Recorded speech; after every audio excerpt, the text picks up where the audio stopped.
కనిపెట్టుకొనుము, అది తప్పక జరుగును, జాగు చేయక వచ్చును. See, that's why the vision of God has no cancellation date, has no expiry date.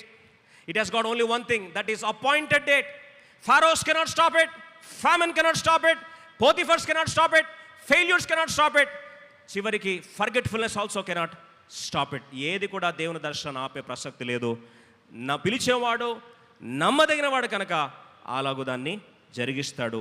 ఆ వాగ్దానము నమ్మదగిన దేవుని చేతిలోకి అప్పగించుకున్న మనము ధైర్యముగా మనం కూడా ఆ యోసేపుతో కలిసి, ఏ రీతిగా అయితే యోసేపు మీరందరూ నా కీడు చేయని ఉద్దేశించుతారు కానీ దేవుడు సమస్తము ఎలా చేశాడు, మేలు కొరికే చేశాడు. దేవుడు ఆరాధించినట్లుగా మనందరం కూడా దేవుని ఆరాధించే కృప దేవుడు మనకు దయచేయునుగాక. Number 1R stands for remembrance failure. అంటే జ్ఞాపకము మర్చిపోయే స్థాయికి కొన్నిసార్లు నీ జీవితంలో వెళ్తున్నావా? It is a part of the journey. Just stand in the race. ఆ పరుగు పందెంలో నిలబడు చాలు. గెలిపించేది దేవుని బాధ్యత, ముగించేది ఎవరి బాధ్యత? దేవుని బాధ్యత.